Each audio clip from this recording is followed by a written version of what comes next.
Keadaan Haruto yang jadi pusat perhatian memang tidak berhenti-berhentinya terjadi. Tapi memang kita sebagai penonton dapat informasi yang bikin kaget ya teman-teman.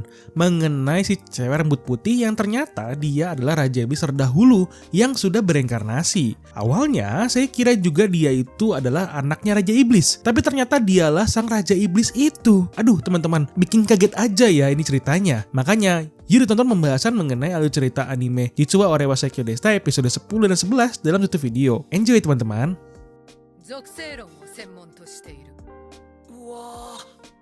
Di suatu pagi saat Haruto sudah kembali ke akademi dan menjalankan harinya seperti biasa. Dia ada dikerumunin oleh para profesor pengajar yang tertarik dengan dirinya karena dia sudah bisa mengalahkan si wakil ketua OSIS dengan satu serangan saja. Apalagi si Haruto yang rumornya hanya level 2 saja tapi bisa mengalahkan penyihir level tinggi.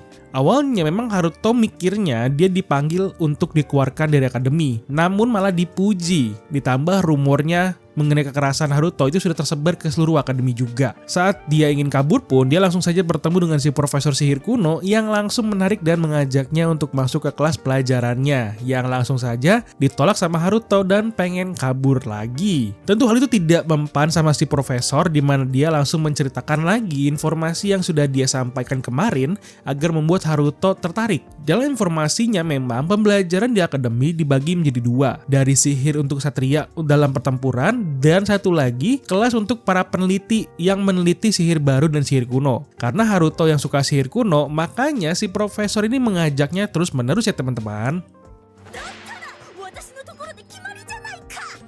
Saat pembicaraan inilah, tiba-tiba ada si pangeran yang melihat Haruto langsung saja menghampirinya. Namun ketika disapa, Haruto langsung sigap menyekap si pangeran. Untung aja ada si putri yang menahan Haruto untuk memberikan penjelasan bahwa itu adalah Layus yang sudah banyak berubah dari segi badan yang sudah maco dan perilakunya ya teman-teman. Dalam pembicaraan ini memang Haruto langsung menanyakan apakah ada keperluan mereka dengan dirinya. Si putri langsung mengajak Haruto untuk masuk ke dalam kelasnya dan disekat oleh si pangeran dan si profesor agar Haruto lebih baik masuk ke kelas mereka juga dibandingkan ke kelas pilihan si putri. Baru deh setelah semakin panas perdebatan mereka dengan kelas siapa yang lebih menarik, tiba-tiba ada si gadis rambut putih yang datang untuk menemui Haruto. Pada awalnya memang Haruto yang tidak tahu menjawab apa ke para orang yang berdebat ini, langsung deh dia berpikir bahwa si cewek rambut putih bisa dijadikan alasan untuk kabur. Makanya dia pun langsung memberikan alasan bahwa dia sedang ada urusan dengan si cewek rambut putih dan langsung lari terbit-birit, meninggalkan para mereka yang sedang berdebat sampai-sampai si putri ada cemburu karena melihat ada cewek yang dekat dengan Haruto sekarang ini.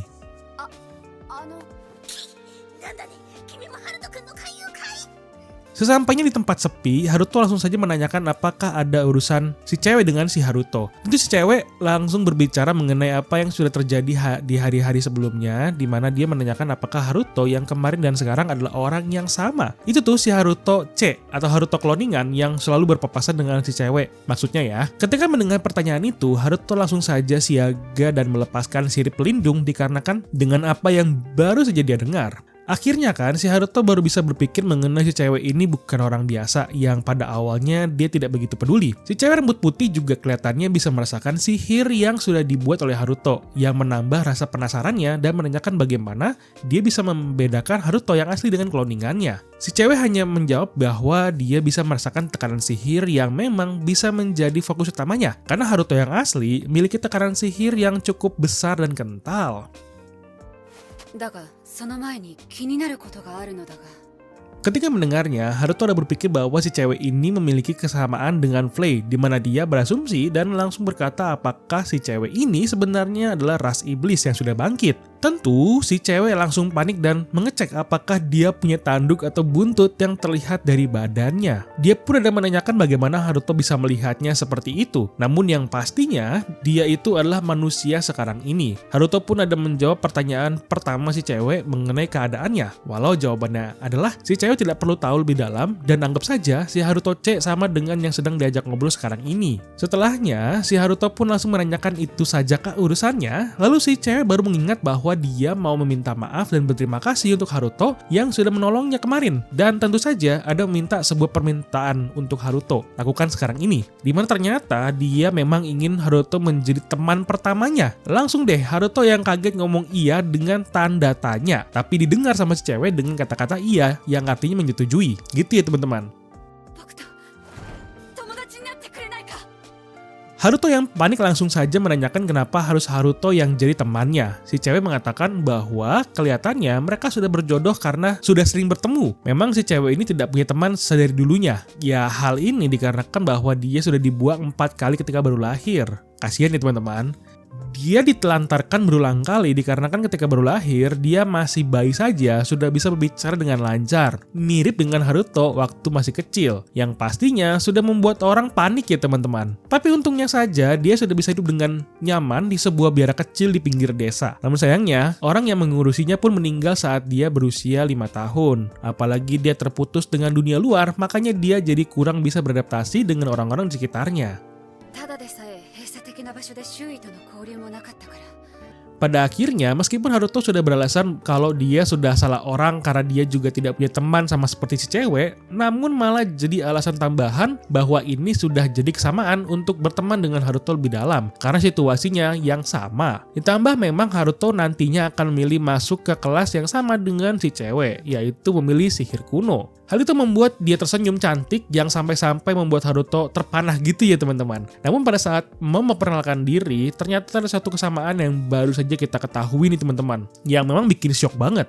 Soalnya kita harus pergi dulu ke situasi si Flay di mana ada Liza dan Charlotte bersama si Flay juga yang sedang berendam di air panas. Di sini bisa terlihat Charlotte yang tiba-tiba dapat feeling dan harus pergi meninggalkan Flay dan Liza. Dalam percakapan si dua monster ini, ada sebuah cerita di mana Flay itu dekat dengan Raja Iblis terdahulunya, di mana dia sudah mengetahui nama Raja Iblis yang asli. Di sini bisa terlihat teman-teman ternyata nama Raja Iblis dan si cewek rambut putih memiliki nama yang sama, yaitu Irispilia. Jadi bisa disimpulkan bahwa reinkarnasi Raja Iblis yang sesungguhnya adalah si cewek rambut putih ini ya teman-teman. Ya ampun men, bikin kaget aja sih dengan informasi seperti ini. Setelah selesai ngobrol, akhirnya Haruto langsung memanggil si Irispilia dengan nama Iris dan membawanya untuk datang ke ruangannya dalam rangka untuk menulis pendaftaran daftar pelajaran yang akan mereka ambil nantinya. Sesampainya di kamar, mereka bisa bertemu dengan Charlotte yang kaget si Haruto ada bawa cewek dan menanyakan apakah itu pacarnya Haruto. Namun langsung disengkal bahwa si Iris ini hanya seorang teman saja. Bisa terlihat Charlotte langsung lega dan menyatakan bahwa dia akan menjadi istri keduanya Haruto sebagai keinginan nanti di masa depan. Hal itu sontak membuat si Iris yang kurang tahu sosial aja merasa aneh dengan percakapan antara Haruto dengan Charlotte sekarang ini. Ketika mengisi pelajaran pun si Haruto ada mengisi asal-asalan yang sampai dia ada meminta Charlotte untuk memilihkannya pelajaran apapun nantinya.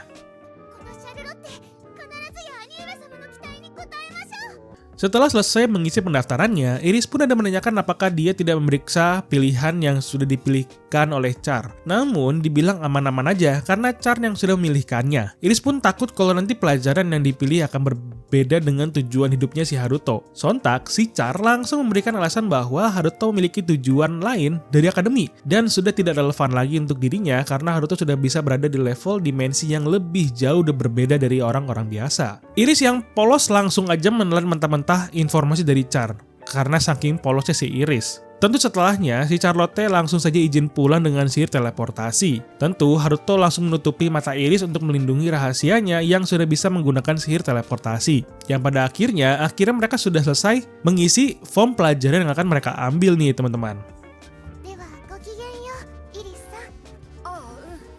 Setelah beberapa hari berlalu, suatu pagi yang cerah, Haruto dan Char yang baru saja bangun tidur langsung bersiap dan pergi menuju akademi. Char yang berperilaku sebagai sekretaris Haruto langsung memberikan jadwal utama untuk hari itu, di mana Haruto diinfokan untuk masuk kelas C sebagai hasil dari tes yang sudah dia lakukan sebelumnya. Ditambah ketika Haruto melihat pelajaran yang Char pilihkan, kebanyakan pelajaran susah yang harusnya dipelajari di kelas 2 dan bukan kelas 1. Tapi Haruto jadi bisa berpikir sebuah rencana untuk memberikan yang terburuk agar bisa dikeluarkan dari akademi. Karena nantinya jika dia mendapatkan nilai yang buruk, profesornya yang merasa kecewa dengan Haruto akibat nilainya yang jelek atau ekspektasi profesor yang tidak terpenuhi. Ketika mau berangkat saja, Haruto langsung melakukan ritual dengan Charlotte, di mana si Char ada memeluk Haruto cukup lama sebagai bentuk untuk rasa sayang atau cinta kepada kakaknya ya teman-teman. Tapi lama-lama ngeliatnya jadi kayak incest gitu ya teman-teman. Kan berbahaya gitu ya.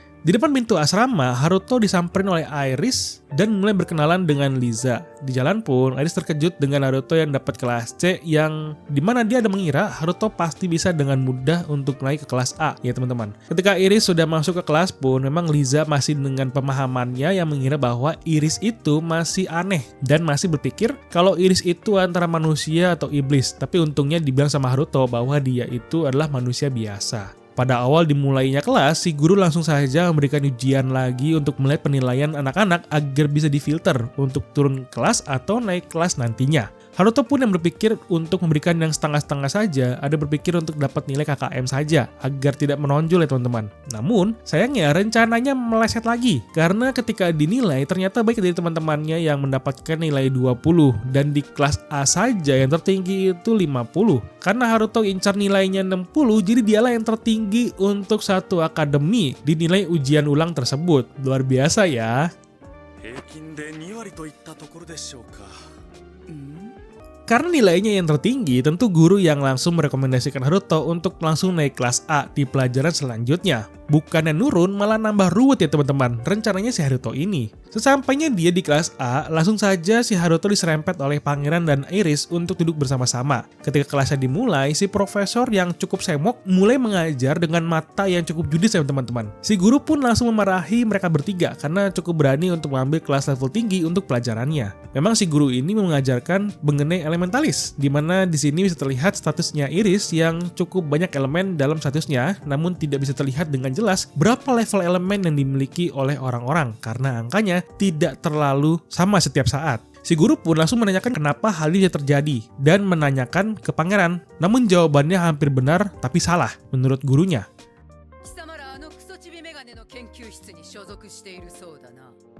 Salahnya Haruto lagi, dia tiba-tiba ngomong mengenai mungkin saja ada elemen tersembunyi di balik elemen utama yang terlihat. Hal itu didengar oleh gurunya dan membuatnya kaget, yang mengatakan bahwa itu adalah penelitian baru Weiss Owl yang sering mengirimkan penelitian-penelitian yang cukup maju agar bisa membantu para penyihir. Si guru pun yang kaget ada langsung menanyakan apakah jangan-jangan Weiss Owl itu adalah Haruto itu sendiri yang memang identitasnya tidak diketahui. Tetapi usut punya usut, ternyata memang yang mengirimkan penelitian itu adalah Charlotte yang cukup jenius ya teman-teman. Apalagi dari kecil kan si Charlotte sudah diajarkan banyak pelajaran tingkat tinggi ya. Tentu karena dirasa semakin pintar sama gurunya, si Haruto dan Iris diajak untuk masuk kelasnya secara terus-menerus dibandingkan untuk ikut kelas sihir kuno yang tidak berguna dianggapnya. Namun hal itu ditolak mentah-mentah juga oleh mereka.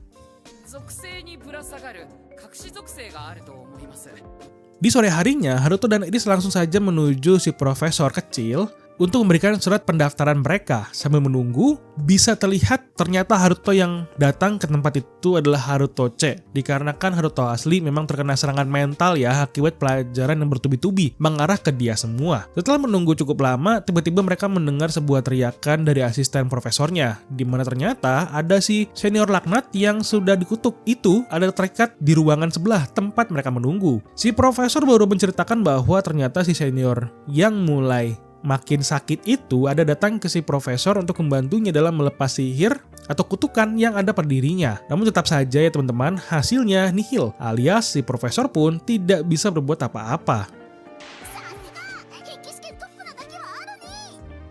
Sambil melihat situasi yang terjadi sambil menjelaskan apa yang sudah didapatkan oleh si profesor, dia dapat menyimpulkan bahwa sihir yang dipasangkan ke senior itu adalah sihir tanpa elemen, atau bisa dibilang pelindung sihir, bukan sihir pelindung ya teman-teman, berbeda banget. Karena ternyata memang sihir kuno sendiri adalah sihir yang tidak terikat pada elemen, di mana sihir ini adalah sihir yang dipakai saat dewa masih berjaya pada zaman dulu. Makanya jarang ada yang bisa memakainya, karena levelnya itu harus melebihi level 80 agar bisa menggunakan sihir kuno tersebut. Tentu si profesor langsung mengira bahwa Iris yang memakainya di sini. Namun hal itu mustahil. Yang pada akhirnya dia membangunkan si senior dengan kasar dan senior itu langsung ditanyakan mengenai siapa yang sudah mengutuknya. Namun dia hanya bisa memberikan ciri-cirinya saja, yaitu adalah Ksatria Hitam atau Shiva di sini.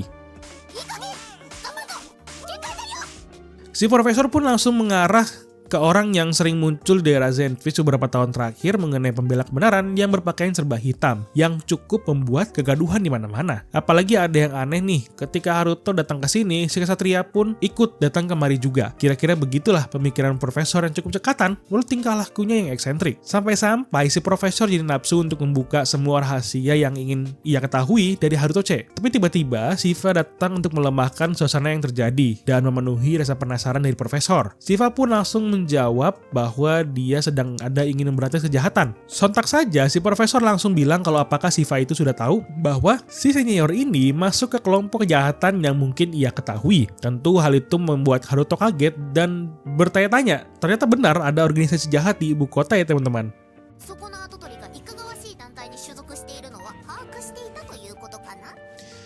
Shiva juga langsung mengarah ke Snidel dengan memberikan peringatan lagi untuk mengikuti peringatannya. Jadi jika dia bisa mengikuti tuntutan Shiva, dia bisa bebas dari kutukannya yang sudah diberikan kepadanya esok pagi lagi. Jadi mau tidak mau, si senior ini menerima saja ya dengan tuntutannya si Shiva. Tetapi ketika Shiva ingin pergi dari tempat itu, ternyata dia dicegat oleh sihir profesor yang mengikatnya. Si profesor memang sengaja untuk mengikat Shiva untuk memeras informasi soal sihir kuno yang membuatnya semakin semangat. Tapi ya namanya juga Shiva ya, jadi dia dengan mudah lepas dari sihirnya, yang malahan membalikan sihirnya untuk mengikat si profesor lagi. Untuk melepas sihirnya saja, dia harus memberikan syarat untuk tidak menyelidikinya lagi untuk kedepannya. Si profesor yang sudah tidak tahan untuk ke toilet hanya bisa menerima syarat Shiva, dan ketika sudah dilepas, baru deh dia lari terbirit-birit ke toiletnya.